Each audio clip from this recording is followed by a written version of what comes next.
سلام کہنا چاہیے، اور جو جانے والے ہیں ان کو کہنا چاہیے کہ بارگاہ رسالت میں میرا سلام عرض کرو۔ میں چاہوں گا کہ اس کے تعلق سے، تاکہ عشق اور محبت میں اور اضافہ ہو جائے، سلام کے تعلق سے کہ سلام دینا یہ بھی کس قدر ہے، اور جو سلام لے جانے والا ہے اسے چاہیے کہ سلام پہنچائے تو کیا برکتیں ملتی ہیں۔ اس کے تعلق سے میں ایک حکایت عرض کرتا ہوں، پھر انشاءاللہ عز و جل آپ نے جو سوال کیا ہے اس کے جواب کی طرف بھی انشاءاللہ آتے ہیں۔ ایک بزرگ رحمۃ اللہ تعالیٰ علیہ کے بارے میں آتا ہے، وہ فرماتے ہیں کہ میں اپنے ملک یمن کے شہر صنعاء سے بارادہ حج نکلا تو کافی عاشقان رسول رخصت کرنے کے لیے شہر سے باہر تک آئے۔ ایک عاشق رسول نے مجھ سے کہا، سرور کونین رحمت دارین صلی اللہ علیہ وآلہ وصحبہ وسلم اور حضرات شیخین کریمین اور دیگر صحابہ کرام رضوان اللہ علیہم اجمعین کی مبارک خدمتوں میں میرا سلام عرض کر دیں۔ کہتے ہیں جب میں مدینہ منورہ زاد اللہ شرفا و تعظیما حاضر ہوا تو اس عاشق رسول کا سلام عرض کرنا بھول گیا۔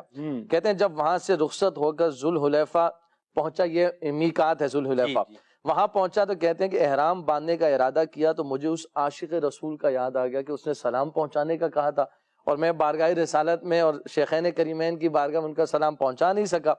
تو چنانچہ کہتے ہیں میں نے اپنے رفقا سے کہا، میرے واپس آنے تک میرے اونٹ کا خیال رکھنا، مجھے مدینہ طیبہ میں ایک ضروری کام کے لیے جانا ہے۔ ساتھیوں نے کہا کہ اب قافلے کی روانگی کا وقت ہے اور ہمیں اندیشہ ہے کہ اگر تم قافلے سے جدا ہو گئے تو پھر اسے مکہ معظمہ تک بھی نہ پا سکو گے۔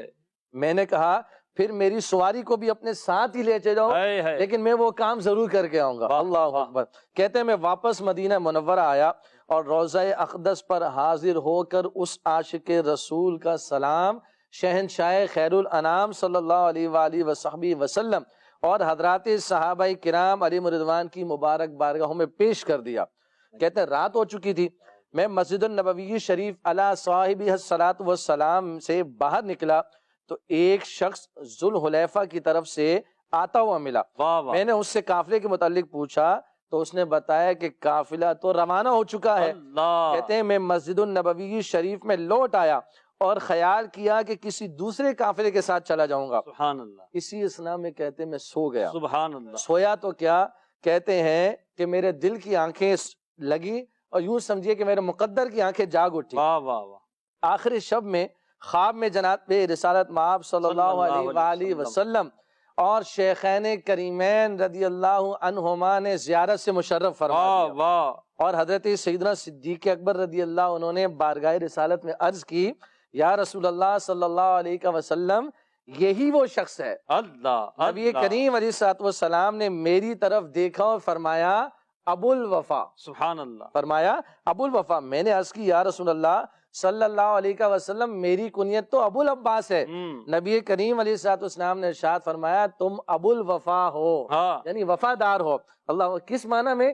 کہ سلام پہنچانے کے لیے ذوالحلیفہ سے واپس آئے ہو، تم ابو الوفا ہو، وفادار ہو۔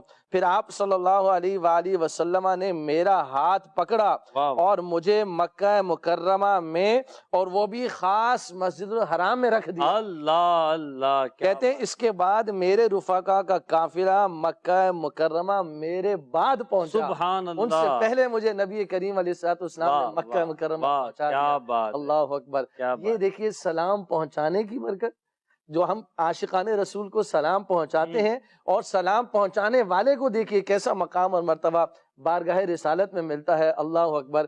تو اس بات سے مجھے یاد آیا کہ یہ بڑی زبردست اور عشق اور محبت کی بات ہے، جا نہ سکے سلام ہی جو ہے وہ بارگاہ رسالت میں بھیجیں تو انشاءاللہ اس کی بھی برکتیں ماشاءاللہ۔